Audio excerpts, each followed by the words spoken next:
I would like to invite Mayor Kenoi to please come forward. And just also to let the public know, and I would just personally like to thank, we have a full room of all of the administration and all of the department heads here today. So I just wanted to say good morning to everybody, and good morning, Mr. Kenoi, Mayor Kenoi. Good morning, Madam Chair.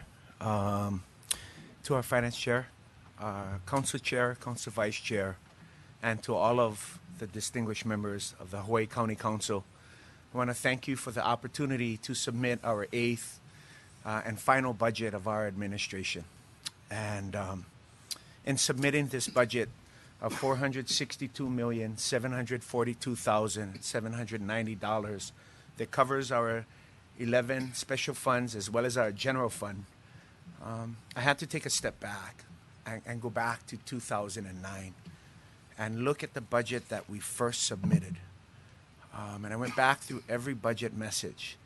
And what came over me was a deep sense of gratitude that without the amazing staff and employees of the County of Hawaii, without an incredibly dedicated group of cabinet members, without the willingness to communicate, cooperate, and collaborate with the Hawaiʻi County Council, we would have never been able to get from where we were to where we are, while being focused on providing core, critical county government services and programs, investing in our infrastructure, in our community, in our people, ensuring we grow our economy while being very fiscally responsible and strong strategic decision making. And I want to thank our past and present cabinet members. I do want to thank former managing director, Bill Takaba, whose expertise helped us navigate very challenging and difficult economic times. Our former finance director, Ms. Nancy Crawford, who provided a steady hand at the helm of the county finance department. I'm very proud that today we have Director Deanna Sacco and Deputy Director Lisa Miura and their wonderful team at finance who are also in the room today. Every single one of them contributes to what is approximately a 9-month process. Sitting down with every department, going through wish lists, what people want to have, what we think they need to have. Of course, they disagree sometimes, but we always are able to come before this body, our legislative body in the Hawaiʻi County Council, with a balanced budget. We're very thankful that this budget before you, that is 5.9% larger than last year's budget, requires no property tax increase. We went back to 2009 and what we had to address. And what we had to do was reduce both the size and cost of county government. So the first budget we submitted was $386 million, which was $17 million less than the budget in place when we took office of $403 million. And what was amazing, if you look at it, the first 4 years, if you were to assume, to look at that $403 million budget of 2008, if it was flat for 4 years, just flat across the board, 4-3, 4-3, 4-3. If you factored in the 4 budgets that our administration submitted to the county council, 386, 17 million less. The next year was 376, 10 million less than the first year, but actually 27 million less than when we took office. Then 367, then 365. So our 4th year's budget was 38 million less than when we took office. But if you added up that 38, that 17, that 27, in the first 4 years alone, this administration, you could realize or actualize a savings of $118 million. And I think back, wow, it seems so far away, and yet sometimes it seems like yesterday, but those were necessary, difficult decisions. But what happened? We continued to focus on our priorities. So that sense of strong fiscal management created a strong credit rating for the County of Hawaii, which allowed us to use our strong borrowing capacity to invest in infrastructure in our community. Over $600 million in projects, with $164 million of projects still yet to be completed within the next 8 months. 164 million, a lot of it in each and every one of your districts, I'm thankful to say. But we also brought in over $700 million in federal and state funding in this last 8 years. I know there's been a concern as to whether our borrowing capacity, or is there a burden on a future government? And I want to clarify that. When we took office in 2009, the debt service that the County of Hawaii had to pay, or the debt service that we paid in our first year, was $43 million. In next year's budget, the debt service is $43 million. So there is no increase in a debt service that was paid in 2009 to 2017's budget. So I was looking at that going, wow. We were able, thankfully, all of us. And when I talk about accomplishments and achievements, I'm not sitting here and taking any responsibility for those accomplishments and achievements. Those accomplishments and achievements belong and are with every single member of this administration, every single department, every single cabinet member. When we look back, so we come in, the professional service contracts consultants was at $16 million. 4 years later, we had slashed that by 75% to $4 million. Overtime was over $14 million when we took office. We reduced that to nearly $8 million, a 40% reduction. Last year, our overtime was at $13 million, and that's with Hurricane or Tropical Storm Marcel. That's with the overtime required of our first responders through the lava challenge and crisis that faced Lower Puna. And in looking from 2009 till today, it'd be fair to represent that the County of Hawaii has experienced an unprecedented series of challenges, heretofore not seen before. When you talk about Hurricane Flossie, we had 2 hurricanes named Flossie. I don't know why, it's the National Weather Service, guys, but we had 2 hurricanes. We had multiple tsunami island-wide evacuations for the first time in my memory. The first tsunami was generated in 2010 from Chile, 2011 from Japan, 2012 from the Pacific Northwest. And I want to thank our fire department and first responders who kept everybody safe throughout these 8 years. To our civil defense, who've done an outstanding job through 3 different directors, to our police department.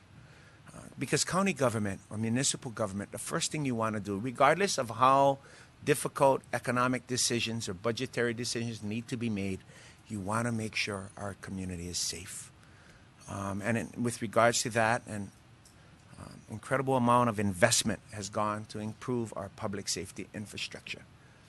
And I'm very thankful to our first responders, because every crisis presented a challenge, but it also presented an opportunity to improve our system of communication, to improve our system of education and outreach, and to improve our capacity to respond.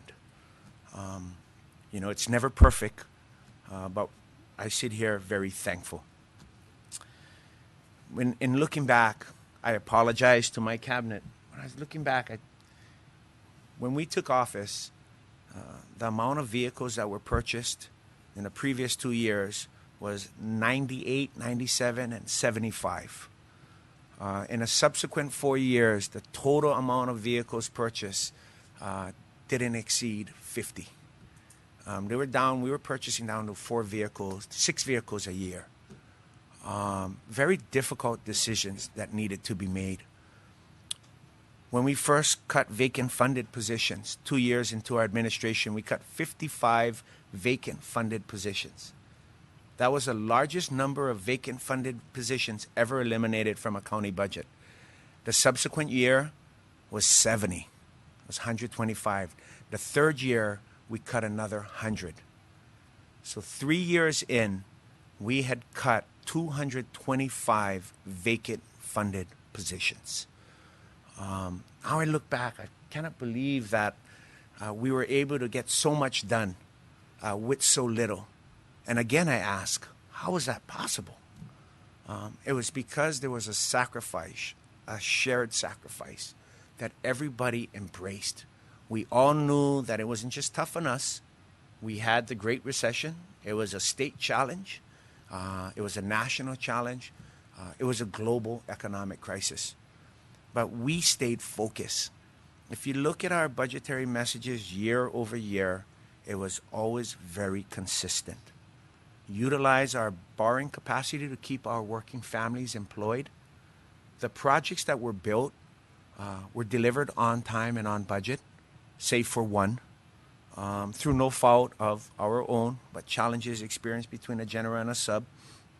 And those projects came in very competitively. The bids came in low because there wasn't a lot of work available, which meant that the taxpayers benefited from that lower cost or bid.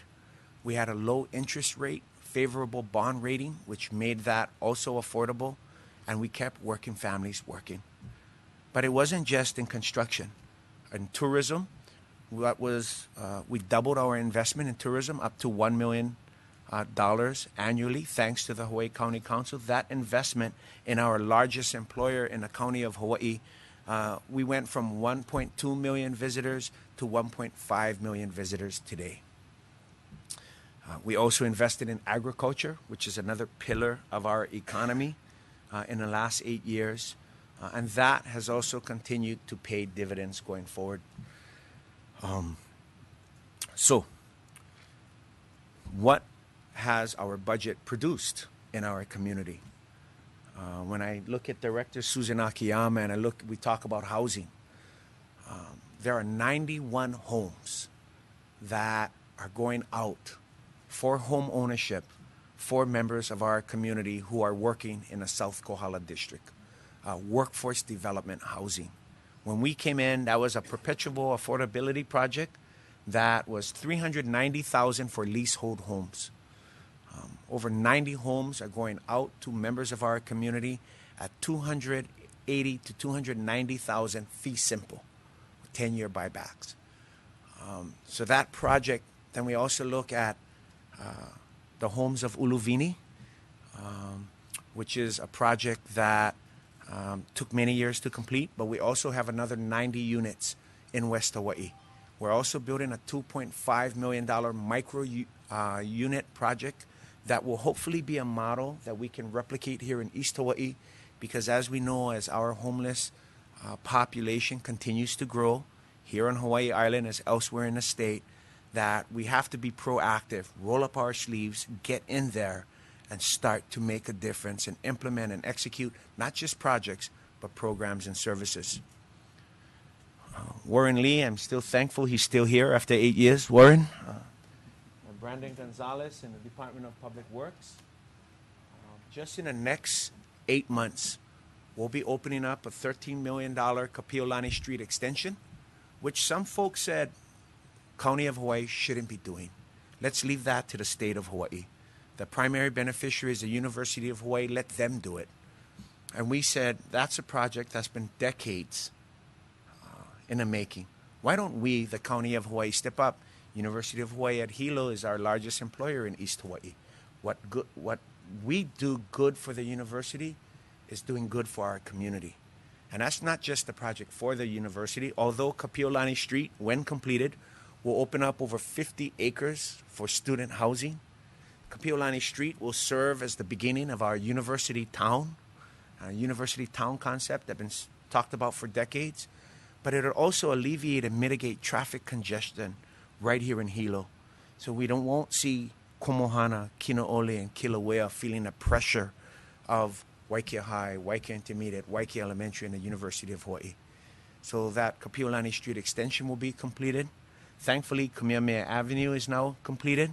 Work is ongoing in Komohana. Out in Kona, we have Ka'iminani Street, second phase. Over $100 million have gone into roads in West Hawaii in the last 8 years. When you combine the Ka'iminani Street restoration, Ane Keoho Kaloli Highway, La'aloa Maukamakai Connector, and to be completed in September, the Mamalohoa bypass that will alleviate the traffic congestion through Honalo and Kainalio and allow our commuters who are working in North Hawaii and South Kohala to be able to get home and now go directly to the Napo'opo'o Junction. So I really want to thank our Department of Public Works for doing an outstanding job in that regards. They also are responsible for overseeing other projects in our community.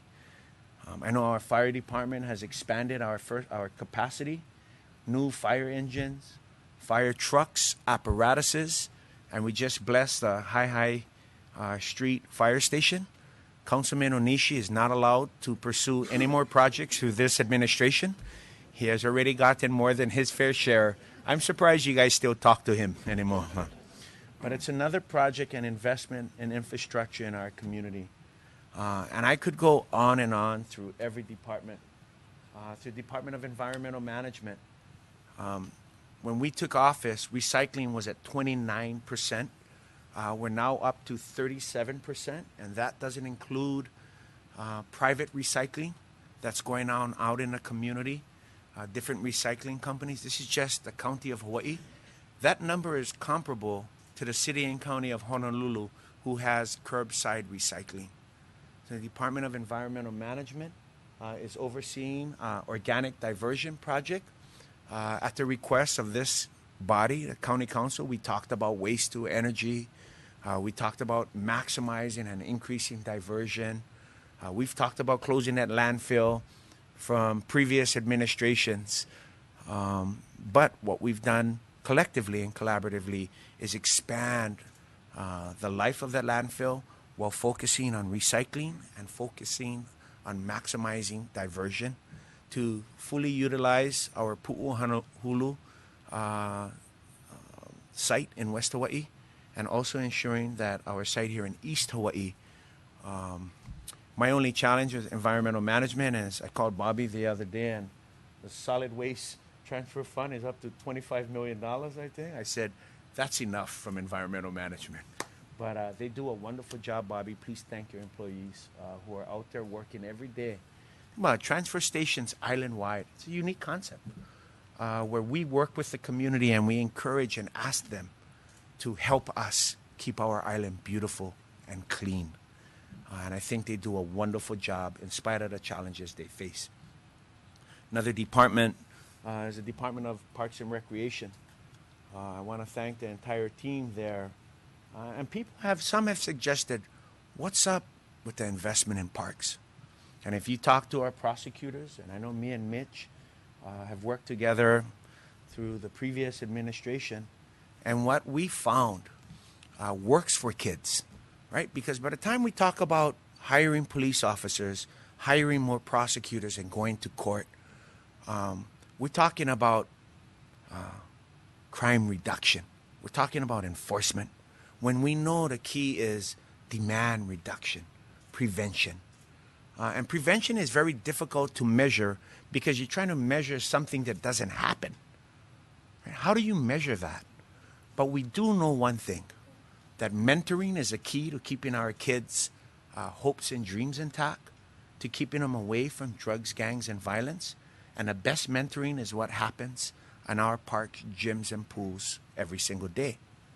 We also know by studies that show that $1 invested in prevention saves you $7 to $11 from treatment and rehabilitation through incarceration and enforcement. So it's a wise dollar that we're investing in our community. And we felt if we wanted to have what we were focused on, a healthy, safe community, we needed healthy, safe places for our children to be. And I hope all of you feel that your communities have the opportunities to have healthy, safe places to be. In Puna, We will see a completion of the Pahoa Regional Park in July. That will be the beginning of a 56-acre park. It'll be the most beautiful park on Hawaii Island, and our kids in Puna deserve it. You're talking about 2 multi-purpose fields, 2 baseball fields, walking paths, concession, which should be an economic stimulus to Pahoa as tournaments and activities grow. And if people think, is it even going to be utilized? I always point back to Pana'ewa. When we first talked about in our first year investing in Pana'ewa's recreational facilities, and people said, we don't need 3 covered courts in Pana'ewa, we just need 1. And we had to remind ourselves and the community that we're not building for today. We're building for years to come, right? We're building for generations to come. If you go to Pana'ewa on any given day today, the entire field is utilized by multiple programs. The entire 3 courts are full every single day. In fact, we were there Monday to put the new surface, to bless the new surface at Pana'ewa Open Courts. Now, there's a project that costs $3.5 million. In comparison, a new gym, for example, Ka'u gym, is $20 million. So that investment, and if you go there every day, what do you see? You see mentoring. You see positive coaching going on. You see uncles and aunties serving as positive role models to our kids.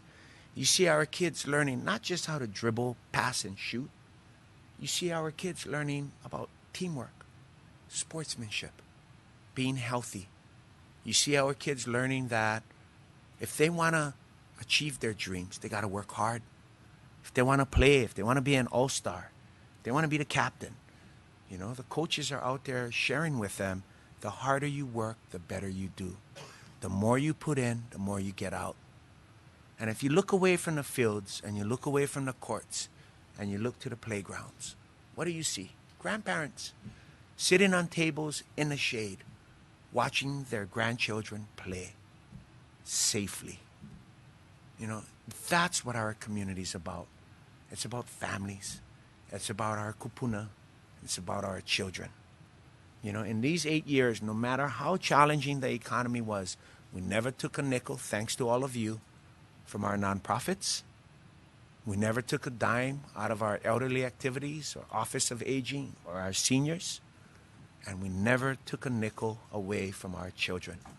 Whether it was creating Furlough Fridays and summer fun programs to work with the DOE, or ensuring that the kids in Kohala get the same programs as the kids in Ka'u, who get the same programs as the kids in Kona, who get the same programs as the kids in Hilo and in Hamakua and in Waimea. Because our kids deserve that. They don't vote. They're not our constituents, so to speak. But that's why we're here. We're trustees of their future. So when I look at all the departments and I look at the investments made, I'm just thankful that in spite of all the challenges we had and in spite of all the reductions that needed to be made, we were able to start building a county infrastructure. And I owe a huge debt of gratitude and thanks to our county employees who, at the beginning, had never, and our employees, I don't care what anybody say, they work hard. Might have 1 or 2 not working hard. Maybe 3 or 4, and we know who you are. We know who you are. But everybody else I know, bust their tail, work hard, support their families. I go to Long's Drugs, I see county employees working. You go to the stores, Macy's, you see county employees working second jobs. Like, whoa. You know, hey, how come you okay? Say, oh yeah, I started working after the furloughs. And then I realized that it was okay. Make extra money for the family. Just like, wow. Our county employees, the first year we took office, myself and my office staff took the first furloughs in the county of Hawaii. Because we knew it was going to be tough. We knew it was going down. We didn't know how far.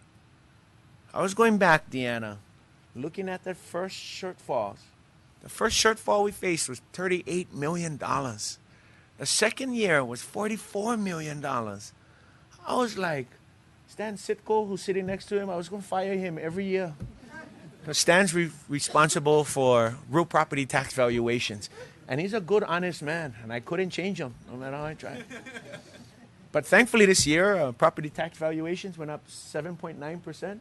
God bless you, Stan. Being honest. But, I mean, that's the kind, challenges we had, at that time. So we took the first furloughs knowing, hey, I think we'll get furloughs statewide. But we should set that example. So from the first year was myself and the staff. Second year was our county employees, 1 day, right? Third year was 2 days. Now 2 days, that's a 9.28% reduction. Not something much. That's huge. Huge hit to our employees. And everybody stuck together, and everybody kept working hard, and everybody kept achieving and accomplishing great things. So after that 365 in the fourth year, we went to 394, and I was hoping to go 8 years underneath 403, but it wasn't possible. Then we, I think it was 416, 438, and now we at 462. But those increases are salaries and wages, health care, retirement.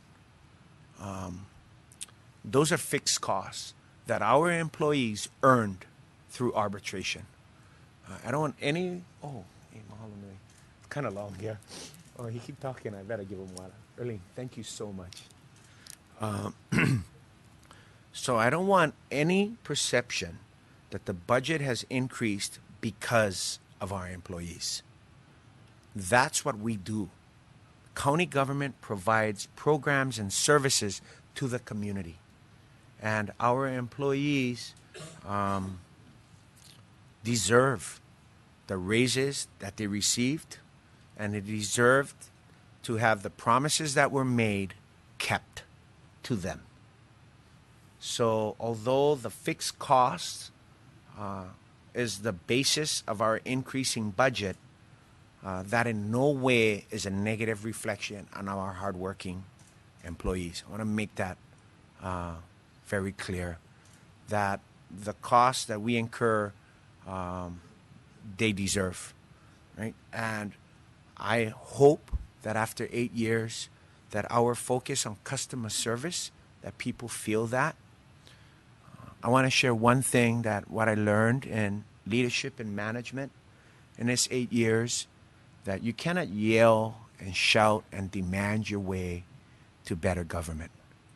That you have to listen, you have to work with people, but most importantly, you got to say thank you. And I find that when we, all of us, thank our employees, every single one of them, every chance we get, that you notice we get better customer service, complaints go down, thank yous go up. You know, nothing magical. Wasn't incentive based. It was just we are all human beings and we all like to be appreciated. I think when we appreciate our employees and thank them for the hard work that they do, we see less concern amongst our community about the service they're provided by the County of Hawaii. And of course, debt service, in this current budget, goes up $7.1 million. But again, as I reminded, it's the same $43 million that it is when we came in. But what also needs to be pointed out with that number is that over the life of these bonds, because of our excellent credit rating and low interest rate, we didn't just float bonds to build projects. We actually refinanced older bonds that were at a higher interest rate. So the current bond float we have will save $18 million over the life of that bond float.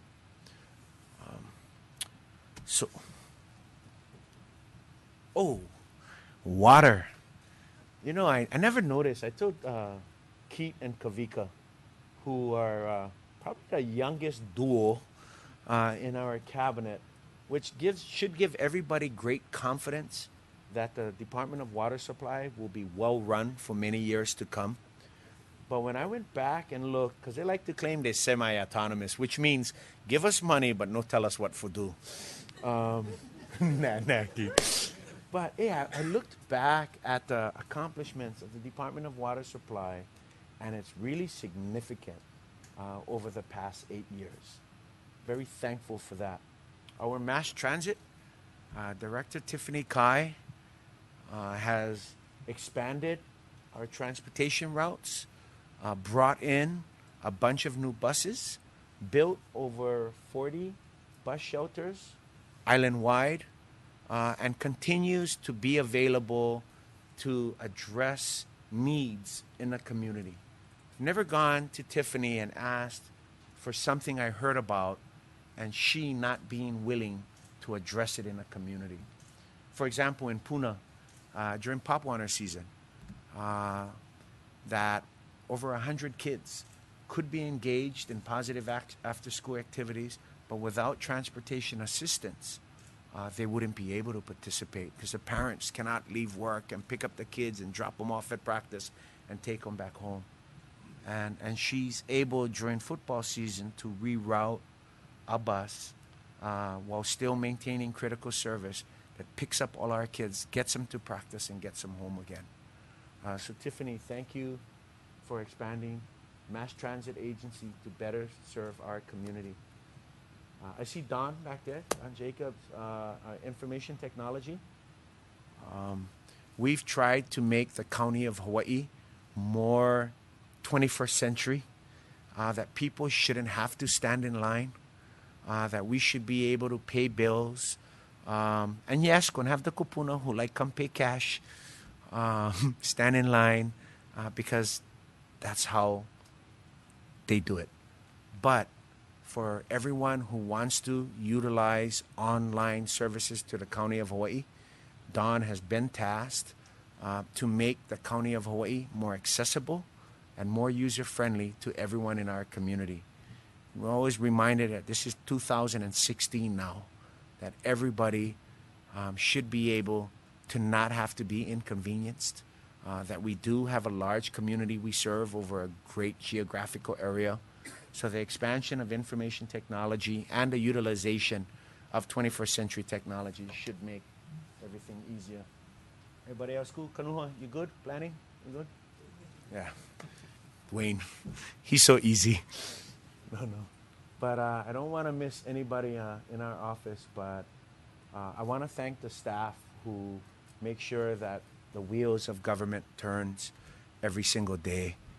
And that's our budget that we humbly submit to this council. We look forward to working with all of you going forward in the next few months to hear your concerns, to try to incorporate any amendments or proposals that you have to make sure that the budget we submit on May 1st listens to the council, ensures that we continue to fund critical core county government services, continues to ensure that we leave county government much better than we found it, and to make sure that we submit a balanced budget that does not impose in any way, shape, or form upon anyone in the community. I know I didn't mention there's research and development. They handle the growth of our economy.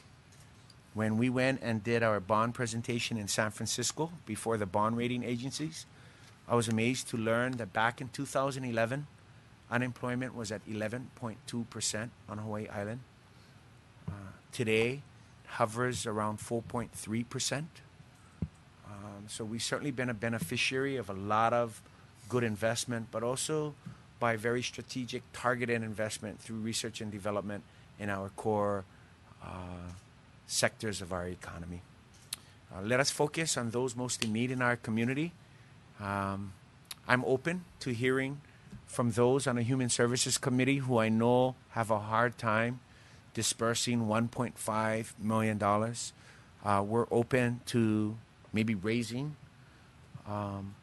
that cap and see if we can provide more services to those most in need. And we are also more than willing to listen to capital improvement.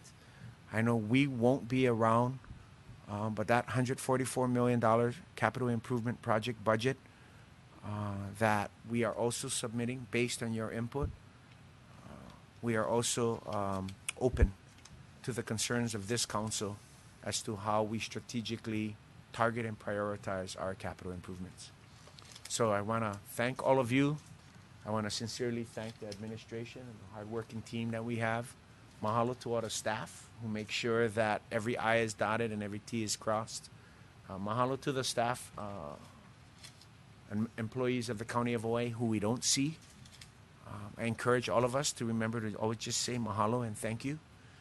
And the honor and privilege of serving this community and working with all of you is one that I'm truly thankful for, deeply appreciative of, and just want to wish everybody the very best. Mahalo, take care, and aloha. Okay. Mayor, do you mind? Oh yeah, questions? There may be some questions. Okay. Council members, I'm going to open it for discussion. And did you want to go first, Ms. Poindexter? I saw your light first. Just real quick.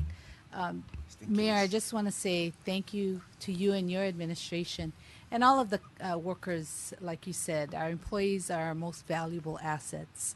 I know a lot of times they take all the complaints and the calls and never get the thank yous like you said. But overall, they have worked hard and they care for our community, each and every district. So your investment speaks so loudly of the care for our keiki through kupuna that you have invested in. So you leave a legacy of that. I haven't seen, of all the years that in my adult life, I know that I'm knowing all of the past mayors as well, and with no disrespect to them, but this administration has brought the most valuable assets and delivery of services within each community, which helps them to build that culture that we don't want to lose. Because I look at back in the day, growing up in the plantation village, where we had to rely on each other. We didn't have transportation. We didn't have food and barges bringing in food for us. We were self-reliant on each other. We shared clothes, we shared food, we shared a lot of things. That was slowly disappearing, and I was getting worried. And throughout my coastline, a lot of people are going, hey, Val, please continue the investment in our communities. Please tell administration to don't forget about us, because we're losing that culture that we had. So by you investing in our communities through playgrounds, through parks, through these facilities where communities can gather, we build that strong and healthy community. And for all of the people who come, learn about our culture, know what we had, so that we can appreciate to continue to support that type of self-reliance with each other. If not, we're going to get lost. As disasters happen, you know, if we get cut off through services by bridges, can we survive as a community? And with your administration and your support and investing in those communities, we started to look at that and making sure that we can survive if we are cut off from any kind of help, or some disaster comes, or even if there's a boat stop coming from the mainland. Can we survive with food? What can we do? So I thank you for putting us in that mode of taking care of building safe and healthy communities from Keiki through Kupuna. So thank you. Thank you, Council. Thank you. Ms. Willie. Yeah. Morning. I want to just first mention about the TAT and looking to you for your leadership and championship. We're at a really critical point right now. We're at the 11th hour, 59th minute.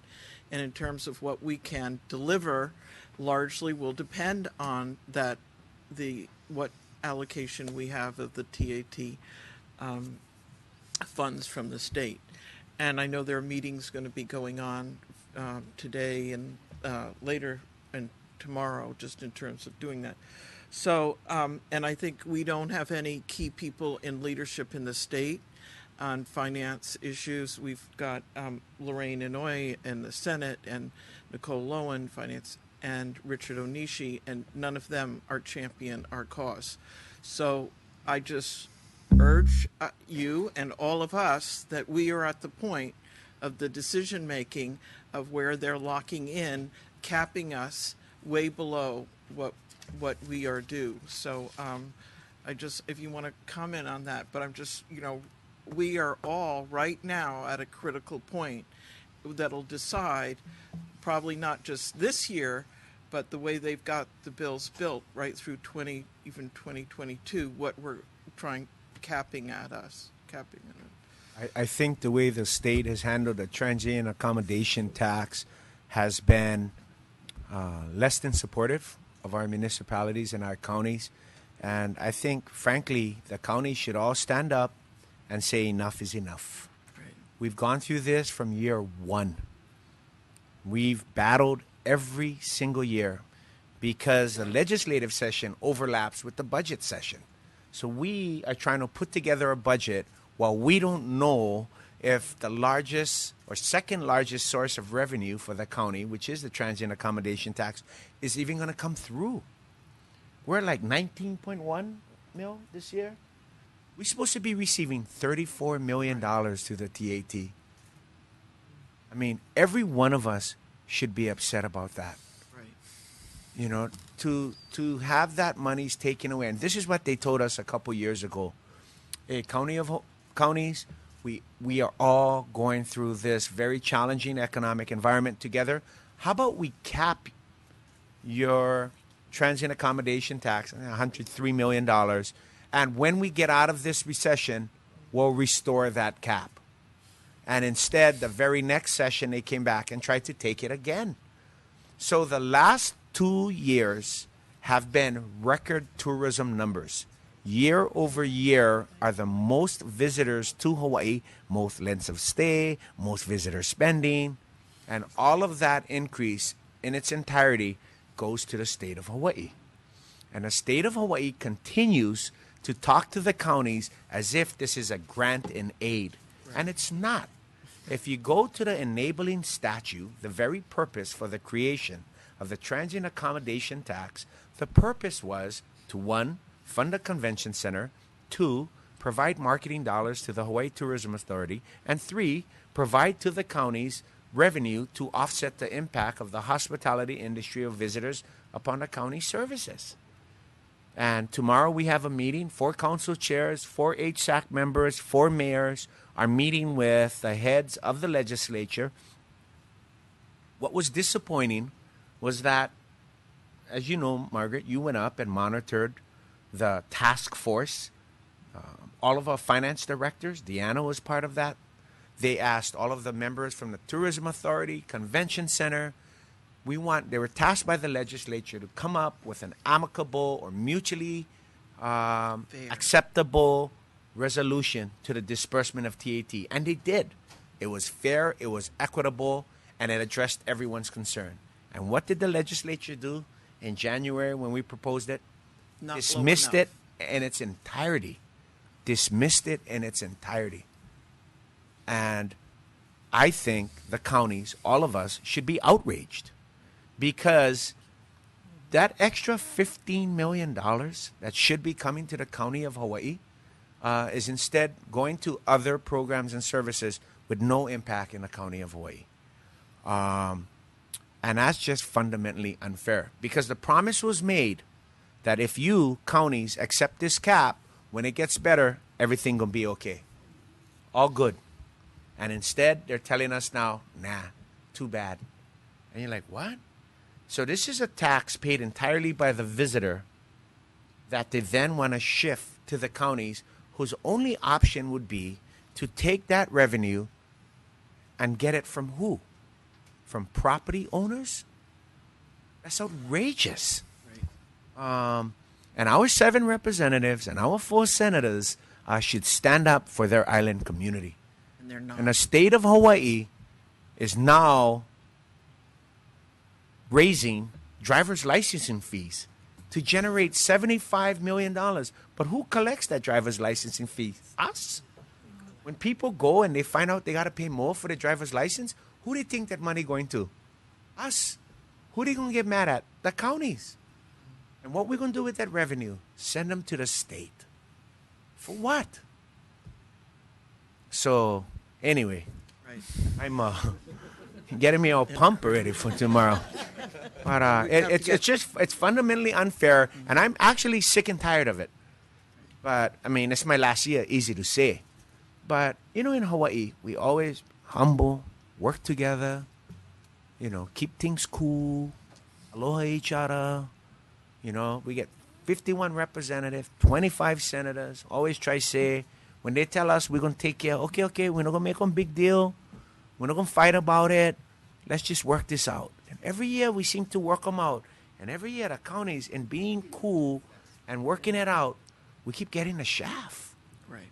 And then to go back this year, after having a task force of everybody, state and county, and then dismiss them and say, we still like take your TAT. That's, especially when, like I tell everybody, right, I've said this before, but the state, you land in Hawaii, they hit you with a landing tax. It's on your ticket. You go rent one car, the state hits you with a vehicle rent-a-car tax. Then you rent one room, the state hits you with the TAT. Well, what do you then do? You then go swim at the county beach park, right? Get in trouble, call county lifeguard. Get in more trouble, call county fire, county police. All shook up, go back to the room, take shower, county water. Use the bathroom, county sewer. Throw away rubbish, county solid waste. Jump back in your car, drive on the road, county road.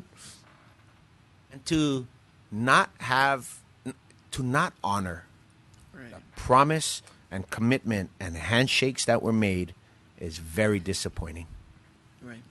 Well, I totally agree that the state's share went up over 2,000% since 2007, and the county's combined share went up 2.2. And so when the counties received that they would receive the TAT, every other tax would go to revenues to the state, including when you pay a ticket, you know, your police for speeding or anything, everything goes to them. And then now it's just and I think that what you said, the loss of trust is really the key. There's no trust, and even we'll study and make it fair. Well, the task force didn't make it low enough, even though it was slanted to the state. And even though every one of their earmarks for more sand for Waikiki and more for the Turtle Bay easement in Oahu, and basically it's the neighbor islands that lose and that don't receive. So just whatever you can do. Right now is the critical time, and mobilizing everyone, as far as I'm concerned, can call all these people in the state, and it's just totally outrageous. I do want to say, just sort of looking here on this island and trying to look at how we can bring in additional funds without an unfair burden on the taxpayers. I know in working with the finance department, you know, I've worked on changing some of the things in our tax code. Oh, yeah. And one of the problems we keep running into is, well, Margaret, we don't have enough staff for this new program. You know, how do we worked on like the residency that you really have to be a real resident. And we're working on the ag use dedicate. You really have to do agriculture. I mean, we spend on the non-dedicated program, the county loses taxes $28 million. You know, where are those people and how should we do that? But I know there's a whole thing into how do we deal with staff, but I'm always frustrated. Well, here, if we had, you know, I even have people in my district saying, I will volunteer to come in, like say on the vacation rental issues and that, and go through those lists. That somehow where we need staff, in order to bring in money, we just somehow need to figure out how to do that. Actually, that's finance department's favorite statement when they need more positions, is they always say, but it's a revenue generating position. Whether it's real property tax, so we always try to look at positions. And another thing we're very proud of is that when we took office in 2009 till today, We have less employees today, and always have had for 8 years than when we took office. So we try to make sure we grow when needed, especially around areas where we can generate revenue Right. for the county. I mean, so if we can add 2 bodies, but those 2 bodies will bring in additional revenue through increased Pay for their enforcement position. or assessments, then we'll certainly look favorably upon that. Okay. And just in terms of hiring, looking at where we contract out, I mean, this is an area, and I, don't have a full grasp of it. And looking at trying to get the North Kohala skate park built and what the costs are and where we have to contract out. Well, if we could do such and such where it was in-house, I know we don't want to add more employees and add more of this, but sometimes, whether it's public works or parks, in not such a long term, it could be more financially. Well, the skate better. park all good, though. Huh? The skate park's good in Kohala. Well, it's still how much we can get done. If such and such is going to cost 10 times more because now we have to go out and procurement and. Because they told me like you gave, how much you gave them? 70,000. 1,000. Yeah, that was a generous. So I made sure I So gave far. 75,000 to them. I'm So- going to give. No, I'm just kidding. No. I just. Hey, how much Margaret gave? 70. Okay, here's 75. Then. Go finish the park. No, I'm but still they're doing gonna a give great job little out there. more in the fall, so I'm going to come talk No, to we're you. working so on you that. match We're it. working on that. Okay, but I just think sometimes we lose track of where it's in-house, and we're always trying to keep this down. And maybe there are ways that we should be moving out. And you did talk about the wages, and that we shouldn't be concerned in terms of overtime. I still do have concerns in that area, and whether it's. Yes, we go through arbitration. Yes, we do all this, but still, say in terms of management positions and what overtime and issues, I think that we need to address all of that and really. No question. Overtime is an issue. I did not say Yeah. overtime wasn't an issue. I But- did say our employees' salaries, wages, retirement, and health care is a built-in fiscal challenge. But overtime is always an issue. We are always looking at which departments have overtime. Is it valid? How can we Or reduce it? should be managers, people in management positions, receiving any overtime? I didn't even realize they did till it I was never either. plastered all over the papers. So anyway, Not me. I have more, but I'm gonna yield. Share Thank you, here. Ms. Willie. Okay, I know. I'm getting into this a little bit. Ms. David, I think you were next. Mahalo, Chair Eoff. And Mayor, I just want to thank you and your departments for the working on this budget. It really takes a lot of effort, and I know from your explanation, this is something that is very critical to how we as a body operate. So I really thank you folks and your departments. I don't like math myself, so I'm depending on you to and your departments to help me out on this too. I want to basically mirror 2 comments. The GET, I'd like you to know that for me, I support you and the rest of the mayors in getting as much as we can of the GET, and your fight and your efforts. TAT, I'm sorry. Thank you. That might be really. Strike that. Thanks for that. I was like this I know. too. No. Mahalo, Ms. Poindexter. TAT, behind you 100%. And I know I speak for a lot of us that if we could, we'd be there also. It's very important for our county. So, and another thing, what Ms. Poindexter had pointed out, in my first term here, I have witnessed before getting to this position the some of the inequities that has gone on. And I must say that in this administration from day one, that you have single-handedly made it such that this island is now one island. You have basically brought services equally to both sides of the island and all the counties, I mean the communities. So to me, your vision of mutual respect and recognizing that nothing can be accomplished in a negative, confrontational manner has really proven itself. And I think it's because of the underlying aloha and aloha aku, aloha mai, you know. And I'm really grateful for that, because when you leave, I think we need to actually carry that on. Work for the betterment of this island as opposed to individual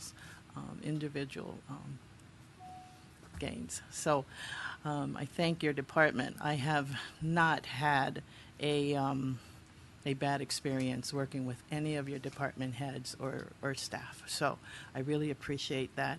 I look forward to continuing doing that. And I might be entertaining a few CIP projects before. Yeah, I know.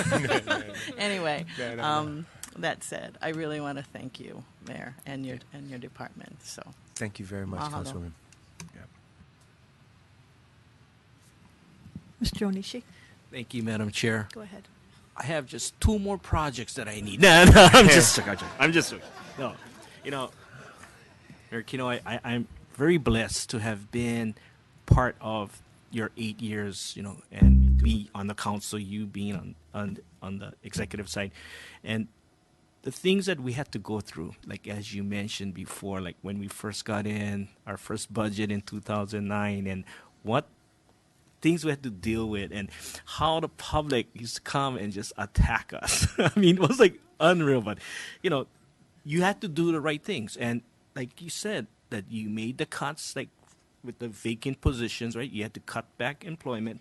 You had to cut back on the amount of money you're spending. But the thing is that the public doesn't see is the services that you still provided. I mean, I firsthand could see, like you said, you never did cut any youth services to the youths, to the seniors, to like mass transit, to all the services that was being provided to these public, to the citizens of this island. And so, you know, it was always a challenge for us, right? Because of every year we had to go through this. But you did the toughest decisions that I don't think any other mayor had faced. And so I really appreciate on all your hard work, and also to your department heads. You know, you're I guess always had where your door is always open, and also with your department heads. So anytime anybody had a question or they had some concerns, you folks would go and look at it.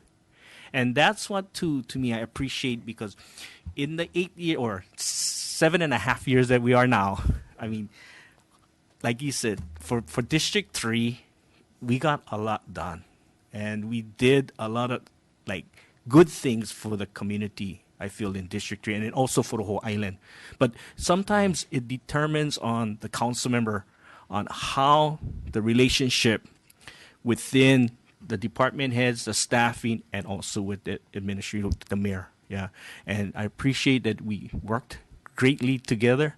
And it's great to hear that maybe you're open to that increase in the nonprofit funding. So that might be great, huh, Deanna?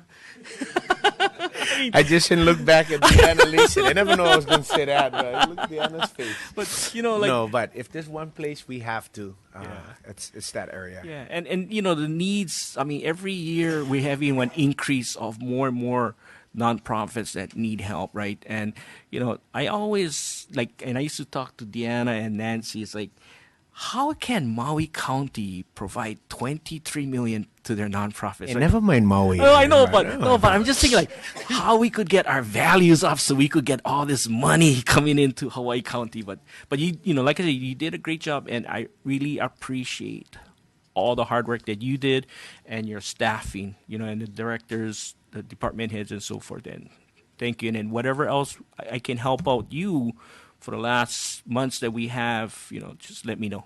Thank you. Hey, thank you, Fresh. You've been a I think of all the council, our term has mirrored each other, that my 8 years and your 8 years were the same 8 years.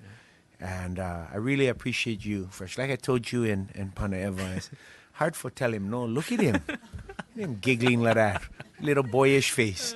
Come in, he laugh, he giggle, he ask something. Like, almost impossible for tell him no. But you know, it's been really enjoyable, Fresh. I've never heard you ask for something that wasn't for something important in a community. Everything you asked for was because the community needed it, or you heard of a demand in the community that needed to be addressed. So I also really enjoyed working with you, Fresh, and I thank you for your friendship and your support. No these problem. many I thank years. you too for always supporting me. Thank you. Thank you. Okay, thank you. Mr. Paleka. Good morning, Mayor Kenoi. Good morning, Councilman Paleka. First of all, I want to thank you for, emphasizing how much our public employees sacrifice, especially when you took office at that time. Because I had just come out of working with the union, and I realized how much of a sacrifice not only the unions but the employees themselves had made in taking the furloughs and putting in that, not doing with some of what they had usually or had grown accustomed to having.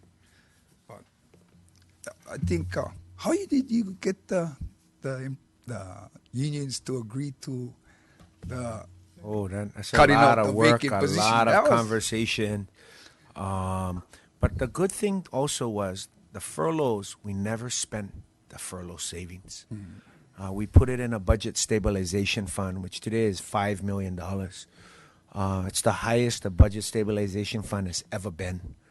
I always thought that if I was an employee and you're asking me to make one sacrifice, I'd like to see where that money going.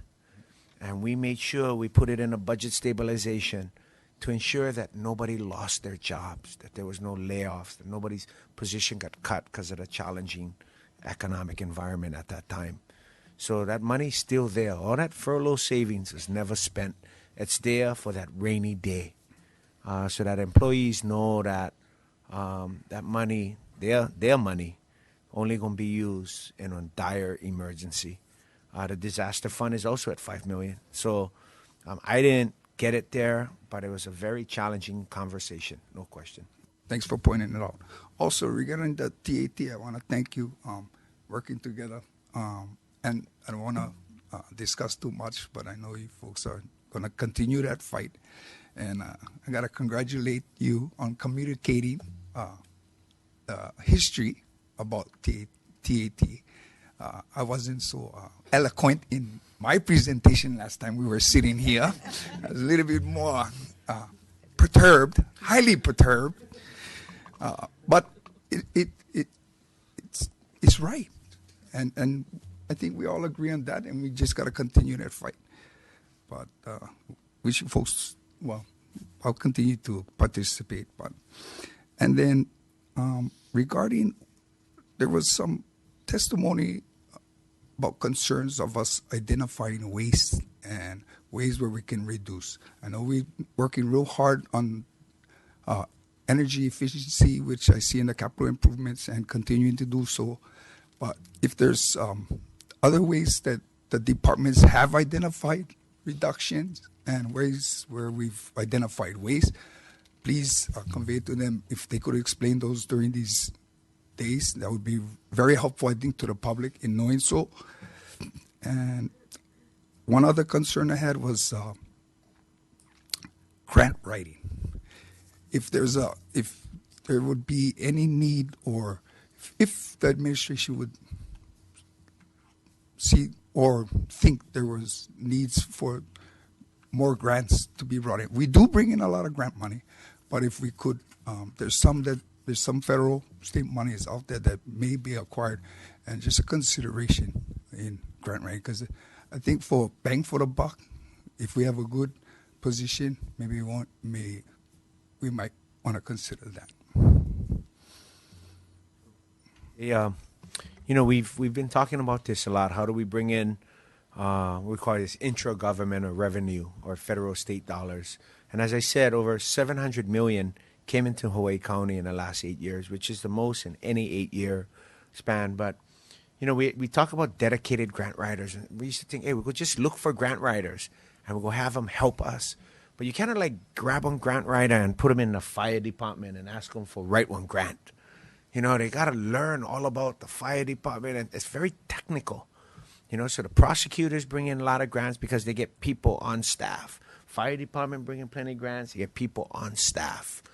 So the grants that we have received, civil defense and some, a lot of it is like employees who do them almost part-time. You know, it's get assigned, or maybe they have an interest in, or they heard about one grant. I know Margaret has brought this up in the past, but it's not. It's like we always talked about. I know R&D was going to have a like grant writing team, and then we would just sick them on available federal state grants. But the grants are so competitive and they're so technical that they would end up just taking time away from other employees. You know, they would have to go into the departments and sit down with staff, and would be almost redundant or repetitive. So that's always a challenge. So I hear you with regards to how do we maximize our ability to access federal and state dollars that might be available and might not be utilized because we not grant writing like we should. So I agree with that. That's an area we certainly can work on. With regards to waste and energy efficiency, I know we photovoltaic fire stations and police stations and our government buildings, and trying to be as efficient as possible, trying to wean ourselves off of fossil fuels, trying to be that model city government or municipal government that reduces waste, but we always can. The best effort we've been able to utilize thus far in reducing waste or redundancy or in equipment purchases or unnecessary purchases we might otherwise need is our finance department. Because they sit with all the departments and they come in with lists of what, you know, their ideas or suggestions. So they play bad guys a lot in the budget process, and I want to thank them for that unpleasant task of asking departments to justify and document and be persuasive on, you know, how necessary is that item in your budget. You know, is that a nice to have or is that a need to have? But we can always certainly take a second and third look, and that's what this budgetary process does a good job of too. So, thank you. Thank you. Mr. Iligon. Thank you, Madam Chair. Mayor Kenoi, Iron Mayor Kenoi, Fiscal Mayor Kenoi. Bust it out. Keep Great it coming, man. Communicator, Mayor You said Kenoi. that Iron Mayor one more time. And then Omomona, and I was looking, I missed that actually. No. It's amazing. Your No. personal accomplishments, councilman. your government accomplishments. I know you and Council Member Onishi started at the same time. And now he's ending. I'm also ending. This is my last time. This is your last time. And each time you came up, I always look forward to it because you really are able to communicate what's happening with your county, with your departments, with your staff, with all the numbers that seem so confusing to everyone. You make it so simple. And that's a gift that I feel every mayor should really have. Now, I can only speak on what has been happening in the Puna area because I've experienced it. And I know regarding mass transit, you have approved a lot of the routes that has expanded. But the most important thing that I feel that you really helped out was putting Tiffany Kai in that position. Because I remember when the old director was moving out and you were trying to figure out who's going to replace Tom Brown. And I remember sitting here and telling that story about how Tiffany went out and cleaned a bus stop with her husband. That is a lot of dedication to see in a director who's willing to go out there in her off-duty time. And you have, the recession, the decisions that you had to make was extreme. And where I started off, there was only 2 mechanics serving the whole entire island, 4,028 square miles of it. And now you have improved that situation where if a bus were to break down on the west side, there's actually more mechanics to help out if a bus were to break down on the east side. Because before, those mechanics would be already occupied. Now, regarding the tropical storm and the lava flow, your leadership was great in initiating the needed infrastructure such as improving railroad. And that we all, especially the Puna residents, we all looked up to your leadership, to your guidance in getting us through that disaster. And you stood strong, firm, and made those tough decisions, and you took quick actions. I see that light blinking, and I got to make my point really fast because I have a lot of things I want to say, but there's not enough time. Just like I know there's more things you want to do, but the term only limits you. And to be honest, you are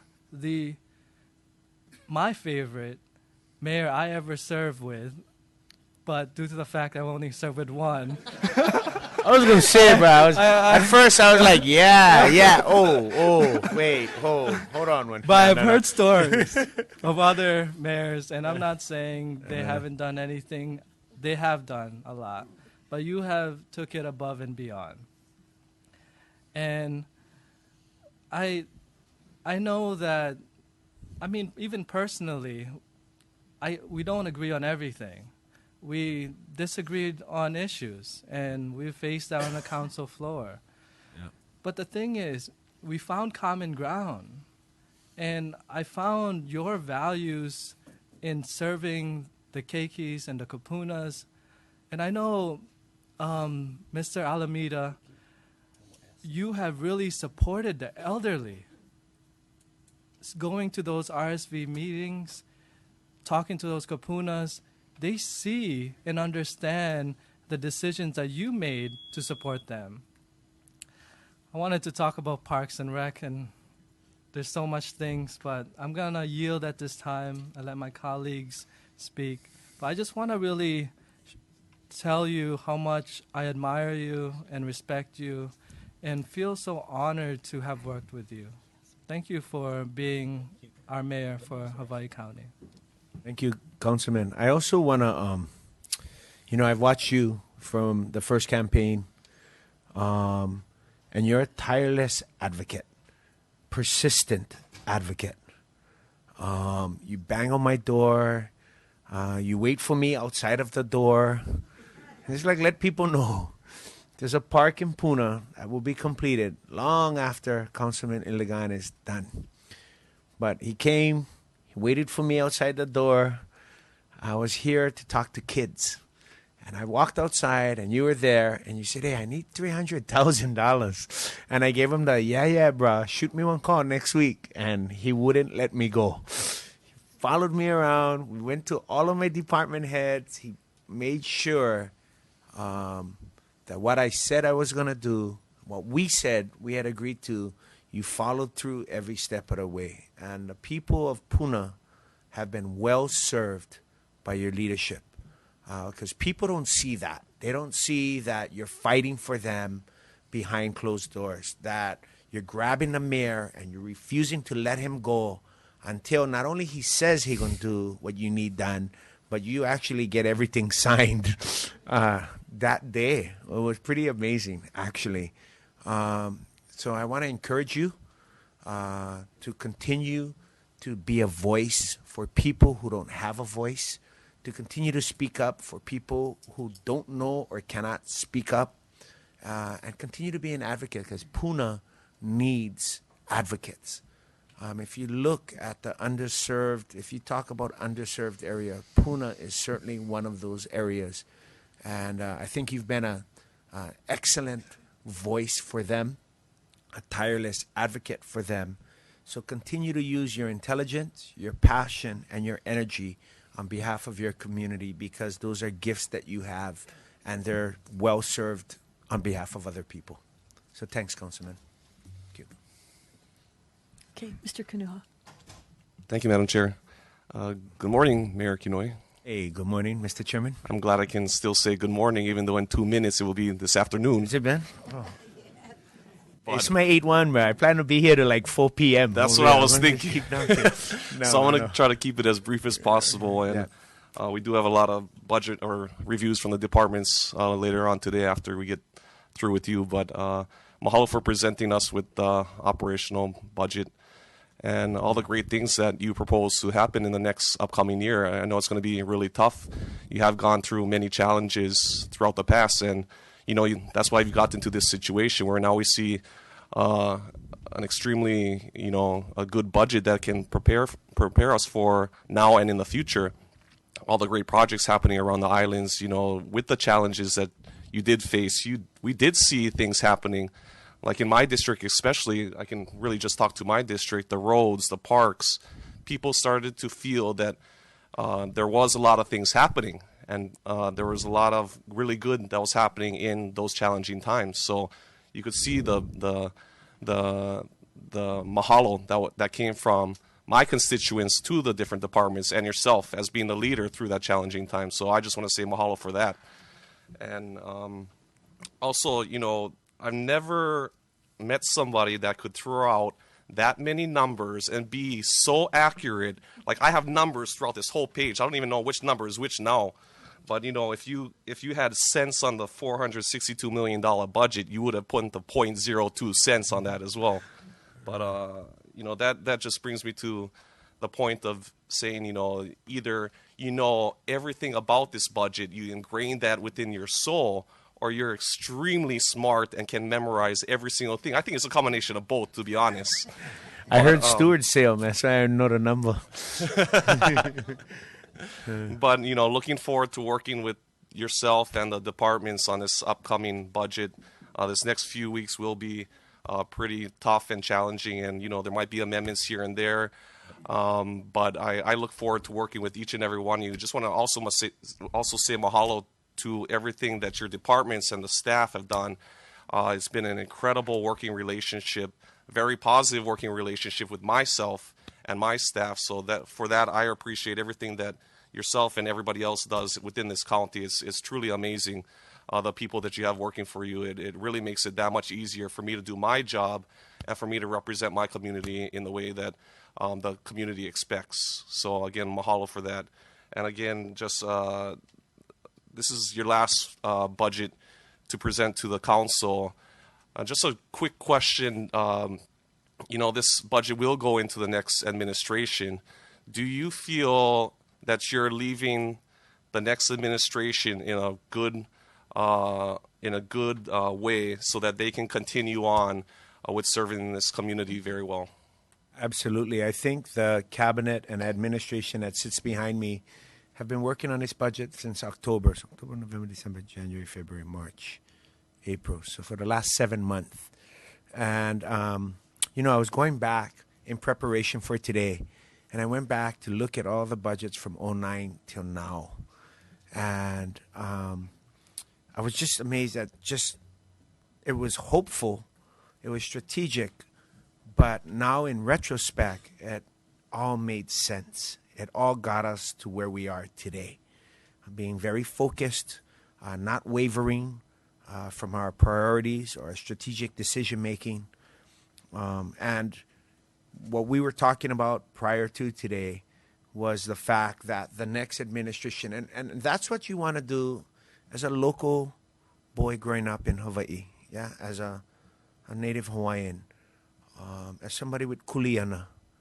you always want to leave someplace nicer than when you got there.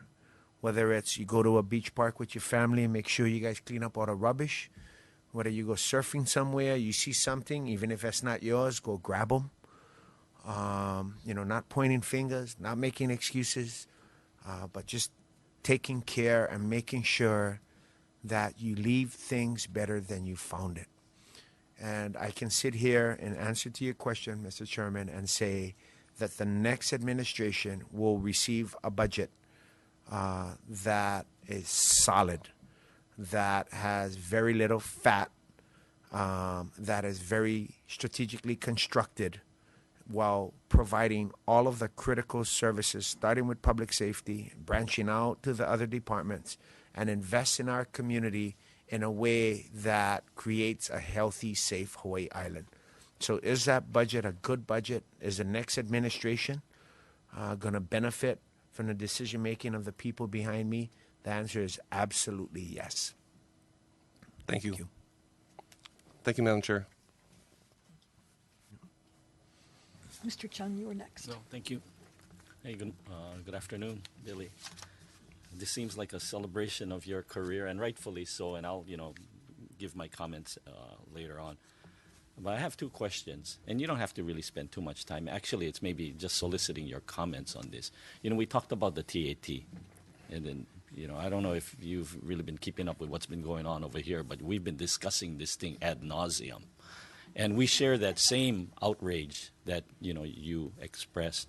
I'm just wondering, from your perspective, how can we translate, because we've talked about this before, we've tried to brainstorm it amongst all of ourselves. Do you have any thoughts on how we could translate this outrage into a strategic plan, a plan of attack, or results? I mean, what's your thoughts on that? I mean, we're dealing with the guys who are making the rules, right? You got any thoughts on that? I think the most effective way isn't at the legislature, it's in the communities. Mm-hmm. Because all 76 of the people in that building have to go to answer to all of their communities. Right. And I think state leaders sometimes forget that their constituents are our constituents. It's the same people. It's not state voters and county voters. It's the same people. And I think if we all went around and you went to the Rotaries, because when the TAT, when they were going to take it, they're going to take $100 million from all the counties, right? It was $46 million, City County of Honolulu. We had 17, 18 at the time, 15 on Kauai. It was $100 million total. And they were just going to take them. And we were like, whoa, you're going to what? Take them. And so we went around to the communities. And I remember talking to the retired HSTA employees, and they all started writing letters. The Rotarians got involved, Lions, and, as we go out and do community meetings. And when you talk strategically, it's not us. I mean, we're going tomorrow and show unity amongst the counties, but they're just looking at it as, and I tried to remind them, you're not taking this from 4 mayors or taking this from 4 council chairs. You're taking this from our community, our people. And this is paid by people from elsewhere. Why would you do that? But I think when people in a community heard that, they were outraged. And it was simple, right? Hey, the visitor paid his tax. If the state take them from the counties, you got to pay. People were like, what? Why the state doing that for?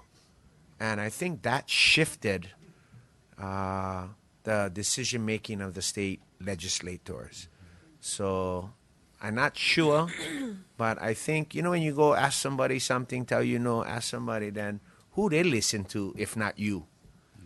And I think who they listen to is their voters. Right. And I think if you take the TAT case straight to the voters, it makes perfect sense why the county should have their fair share, and it doesn't make any sense why the state is taking it from the counties. Yeah. So that'd be my 2 cents. Yeah, and I appreciate that perspective, because that's basically what we've been discussing too. The same thing, it's really about the people and getting the outreach, the information out there. Because, when you think about it, let's say maybe 5 years ago, you talk about TAT, Joe public, they don't really know, what it is, let alone the ramifications or effects it has on all of us. But I think slowly it's becoming, it's getting into the public's consciousness. And I think it's, through efforts of your colleagues, your fellow mayors, HSAC, and other members of the council who are really doing that. So, thank you for that. The second one, it's maybe a tougher one. And again, I'm not asking you to take a position. Just share your thoughts and perspectives on it. We have Councilman Onishi's GET proposal. Yeah. You got any? Notice he just didn't put them on you. Yeah. Wow. Our I thought you guys was GET. friends, but no. Well, what? Him. You remind me of that Far Side commercial. You remember the deers had the hunter, had the target on him, and he was pointing out his other friend, the other deer. Shoot him. No. Well, he's not running for re-election. Yeah. No, but what's your thoughts on that? I think it's an important tool for the counties to have in their toolbox. I think the very limiting factor is that, and I know people get all excited, oh, they're going to raise the GET. That's not it. And I'm not going to be around to spend that GET. Right. But the counties deserve to have additional revenue generating tools in their toolbox. It cannot only be property taxes and the different classifications, commercial, industrial, resort, agriculture. Because we have a small population. We have 190,000 people on our island. And we've tried always to limit the burden that people have to shoulder for the operation of government and programs and services we deliver. But every city and county has that 0.5%. And when times were tough, I was at the legislature. I asked for that 0.5% years ago when we didn't have, because private business wants two things, government wants two things. And that's predictability and certainty, right? The private business guy comes to county. If we're going to take a long time with his permit or zoning or whatever, he's not mad about that. He's just mad when there's no certainty or predictability. We tell him 4 weeks and it's 8 weeks. And it comes 8 weeks and we make it 12 weeks. That's when people get mad with government, when we say one thing and we do another, because we take away predictability and certainty. But government needs predictability and certainty too. We submit every March 1st in the midst of legislature. Who knows what's going to happen? And we have to submit our second budget on May 1st, when a lot of times the legislature is still in session. So our second amended final budget comes to all of you without that predictability and certainty. Now, that 0.5% that the city and county has, of course, for rail, the other counties should have it as well. When we asked for the 0.5%, they said, no. Maui, Kauai, Hawaii Island, you guys had the opportunity back in 2006. You said no, too bad. Of course, the state tried to give us a sales tax, but who is going to collect them? What would we get? And we were like, hey, we don't mess around with that. Now, the 0.5% GET would raise approximately the same money as the TAT for the county of Hawaii. And if it's dedicated for infrastructure for the county, I'm not going to be around now. I think it's a good idea. I mean, yes, you still got to answer to the voters. People going to come testify and say don't do it. The business community going to come and say it's a regressive tax, right? Because you do it on food and on medicine. But the county of Hawaii, what we get, property taxes, fees for service. But that's it. And we got to also be mindful that infrastructure needs, no matter what we build, it will not be enough, right? No matter what road we build, what park we build, it'll overflow with demand. I mean, I drive my kids to Waimea for play soccer. Why? Because the field's full. And sometimes I go out there and we play in one Hilo team. It's crazy when you think about them. But people, how come we building that? How come you doing that? Because it's needed. And people got to be very honest. We don't have Senator Daniel Kenoi anymore. Who you going to call for federal dollars? Senator Hirono, Senator Schatz? I mean, God bless them. Congresswoman Gabbard, Congressman Takai. How much money they going to bring in to Hawaii Island for build roads, infrastructure, transportation, housing? I'm not sure, but I haven't received any appropriations from any of the current congressional delegation. You know, the idea that we could pick up the phone and fund one $30 million road, the Anakehokalole Highway. You know, 1 year, Senator Inouye gave Hawaiʻi County $115 million. $115 million in 1 year. That never going to happen ever again. Maybe 40 years from now if Senator Schott's still there. But it ain't happening anytime in the near future. So just as Councilwoman Poindexter said, we in our communities got to learn how to take care of each other. We on Hawaii Island got to take care of each other.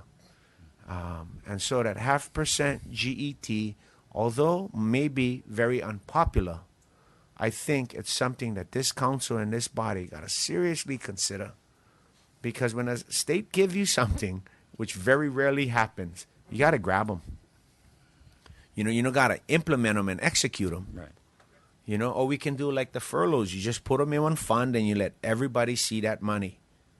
That way everybody knows how much you collected. And when you talk about disbursement or distribution, you do it in an open body and everybody can accept that it should go here versus there, right? Because that's politics, right? Mm-hmm. Politics at its very core is the essence of distribution of resources. Because if it had unlimited resources, then every district would get everything they need. Right. But it's not, right? So you got to decide who gets what first.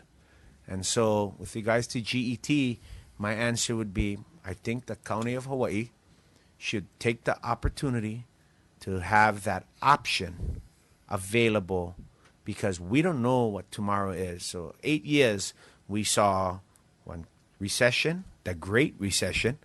They're talking double dip recession. And then we've seen a recovery. But we know after this recovery, going to have another recession. It's going to happen. It's not if, it's just when. Right? And we look at the global economic environment, we get uncertainty in China, right? We get uncertainty nationally. Great question with the European Union. Great instability around availability of our fossil fuels and oil-producing countries worldwide. And that uncertainty should certainly lead us to want to be able to have the resources to address our own needs. I really appreciate you sharing, your perspectives on this. And actually, I just asked for comments, but you gave your position, and I especially, appreciate that. Thank you very much. So now, I'm going to go into the more celebratory aspects of, my talk. How come you roll your eyes when you say celebratory aspect? You don't need, if I have some burden, Aaron. You don't need to say anything. You can just let it go, bro, because I'm all good already. You talked about the Great Recession. And really, one of the things that go, unnoticed to the general public is the way that you and your administration handled that Great Recession, fiscally responsible, from my perspective anyway. And I've been singing the praises, of that effort to as many people as I could. Most people, they just think of government and, a lot of them have a negative view of it. But you know how hard it was, how difficult it was, handling the budget at that time. And, people like us who, are on the, front lines, we appreciate it as well. We know how difficult it was. You have guys like Bill Takaba, you mentioned him, Nancy Crawford, Deanna, Lisa, all instrumental in helping you, find your way through that thing. And I just really wanted to thank you on behalf of the council and the county for the efforts in that regard. Something that, probably isn't, as well known, but I think we all know how important that was. I can say one thing. As long I like to say three other people. Gary Takamura, yeah, Gary Tom, and Nancy Kelly. Yeah. We give the directors and deputy directors, but those budget folks come in with big binders, and they got to know every line. And we get very intense budget conversations. So those three people also deserve a great amount of the credit. And another thing that has gone relatively unnoticed by the general public, I think, is your efforts at homelessness. And in that regard, I really wanted to recognize two individuals on your staff, Clarice and Susan from Housing. because they've been at a lot of these meetings, and you guys have formed the Mayor's Task Force, and I think that's a really, really well-rounded group. Yeah, you can share a lot of different perspectives in there. Not just the caring part, which we all try to do, right? We have compassion, we try to help, but you also have the enforcement aspects and other things like that. I think that really provides just a well-rounded perspective to that group, and I really wanted to thank you. I mean, you're not going to be around to see the fruits of your labor in that regard. Or maybe it might happen in the next 6 months, because this is such a complex issue, right? And if you try to do something here and something else, it's just very complex. But we know one thing: if we don't do anything, and nothing's going to be done, right? And I think this is something in your administration that's really largely gone, under the radar. So I wanted to thank you in that regard too. And then finally, if I may have a few more minutes, unlike Mr. Ilagan, who's only had you as a mayor to work with, I've worked with Dante Carpenter, right? Bernard Akana, Lorraine Inouye, Steve Yamashiro, Harry Kim, and now you. And now, all of these people, and you'd be the first to admit, they all have good traits, all good qualities. But the things that stand out to me with regard to you, not to blow smoke up your ass, but your butt. And and I'm not going to roll my eyes or anything, but aside from all of the things, you're a great communicator and all of this, but you're a visionary, in my opinion. What sets you apart from the others, and they were all good, but you're a visionary. I mean, just look at, you mentioned that mid-level road. I didn't even know how to pronounce that road, but, that was really just a pipe dream many years ago. You were able to go and get the funding from the federal government, and I know you kind of, talk about Senator Inouye, and your relationship with him was crucial in getting that road done. They were looking at this thing happening maybe 20 years down the line. You did it in your first term. That's incredible. And another example, and we have a lot of examples here, that I call it, and I always text you the pictures of those, the people playing at that Mauna Kea State Park playground. I call it the field of dreams. You build it, they'll come. I mean, who would have thought that something like that would have attracted so many people? And it's so important. I mean, I just never saw it, but you saw the value of that place, and you work with the different agencies and got it done. And those are just two examples. So the other thing is, you have that reputation of getting things done. I think more than any other mayor, that I can say for sure. And finally, your inspirational value to the people of this island. I really thank you for that. Just your story, and what you provide, and I guess the communication aspects come into play there. But you've just been so inspirational to a lot of people. I wanted to thank you. Yeah, those are the things that stick out in my mind, anyway. Yeah, so thanks, Billy. Council members, I'm going to go ahead and just add a couple of comments before we move on, if that's okay. Yeah, my fellow council members have so eloquently said just about everything that comes to mind, and you've given us a very, very detailed and inspirational overview of the budget and what you've done over the last 8 years till this point. So I just want to say thank you so much to you, your departments, your department heads, and all of their staff, because all of us, me and my office included, have had such a good working relationship, been able to text, email, call, talk to people anytime on the side of the road, and get an answer, get a response. And everybody's been so open and receptive to working together that I just want to say that no matter what else goes on in government and government functions, that to me that's one of the most important things that we've accomplished, I think, over the last 8 years as opposed to prior when people felt that there was some kind of a separation between East and West and between government and people who are their constituent. So I'm very, very appreciative of being able to work in this position at this time, because I don't think I could have probably handled it at any other time, having witnessed some of the stuff that people used to feel and say. And so basically I've also just wanted to comment on the basic philosophy of building the parks and making sure that our families are healthy, and that is a priority, because as you know, and I'll thank you again for your support in the beach park at Kaʻanaʻiki and Acquire No Oma, because even today I had an email from somebody who just wanted to thank us for their experience that they're having there today.